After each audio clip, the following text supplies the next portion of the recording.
Bonsoir, bienvenue dans CSP Time, épisode 21 de l'émission du Populaire du Centre consacrée à l'équipe du Limoges CSP avec Franck Buter, notre invité qui nous suit depuis le début de la semaine. Franck Buter, ancien joueur de Limoges, ainsi que les deux journalistes du Populaire qui nous accompagnent depuis le début de cette semaine, Mathieu Marot et Kevin Cao.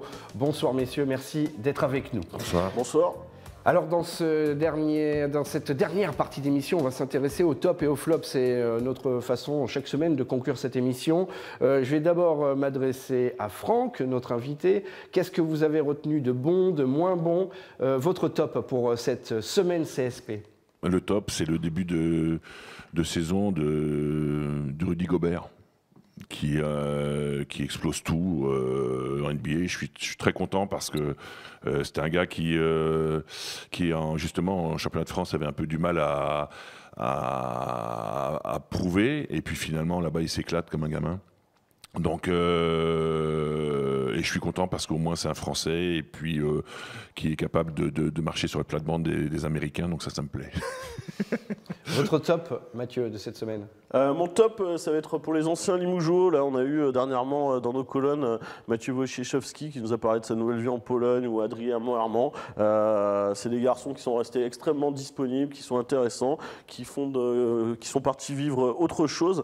Adrien, bon, il a une super carrière, il est passé par le Barça, maintenant il est à Tofas Bursa. Il est toujours aussi disponible, s'intéresse toujours au club Limougeaux, c'est toujours un plaisir d'échanger avec eux. Mathieu Wojciechowski est parti tenter sa chance en Pologne pour gagner du temps de jeu, et voilà, c'est des joueurs qui sont toujours très disponibles et ça ne les empêche pas d'avoir de très bonnes performances en club, donc c'est très bien.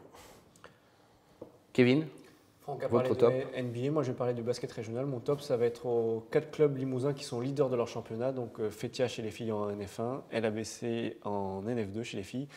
Et en NM3, on a Panazol Fétia et le Limoges CSP qui sont en tête de leur championnat. Ils font tous les 4 un très bon début de saison. Très bien. Comme quoi, il y a des clubs qui vont bien dans le coin. Ah, oui, heureusement. Franck, qu'est-ce que vous retenez de moins bien donc, sur cette semaine? Quel est votre flop?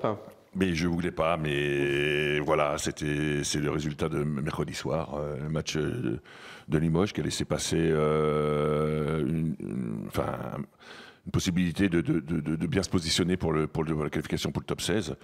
Bon, on ne va pas revenir là-dessus parce que ça me fait mal au ventre, mais bon, il fallait que je trouve un flop, donc je suis désolé, j'ai trouvé celui-ci. Mathieu?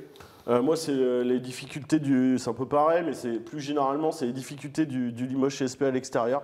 Maintenant, ça fait 2 saisons que le schéma il se répète. Ça gagne péniblement ou bien d'ailleurs à Beaublanc, où là, les joueurs sont motivés, et à l'extérieur, c'est désillusion sur désillusion. Là, la dernière en date à Gdynia, elle a du mal à passer parce que au-delà de la défaite, tu te condamnes quasiment ton avenir pour le top 16, et c'est juste pas possible de montrer un visage plutôt séduisant à Beaublanc et toujours à l'extérieur d'être aussi affligeant. Kevin, on termine avec vous. Moi, je reste dans le même registre du basket régional. Je vais mettre mon flop à ces mêmes clubs, dans le sens où je pense qu'une fusion, par exemple, ou une alliance, peu importe le mot, entre le LABC et Fétia serait nécessaire, si ce n'est indispensable, pour retrouver, par exemple, un club féminin en Ligue 2 féminine, le 2e échelon français.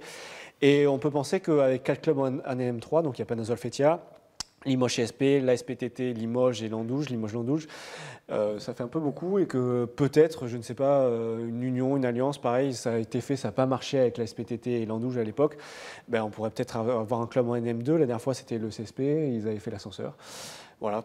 Tu as juste une union quand même entre Panazol oui, et Fétia, c'est vrai, qui est un bon exemple de réussite. C'est un bon exemple, mais Panazol Fétia aujourd'hui est quand même depuis plusieurs saisons dans le haut de tableau. Peut-être qu'il leur manque un petit quelque chose pour aller en NM2, quoi.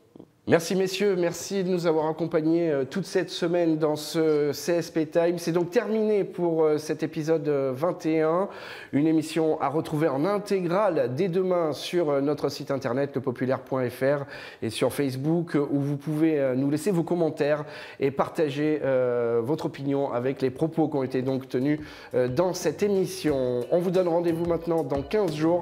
Merci à tous de nous avoir suivis.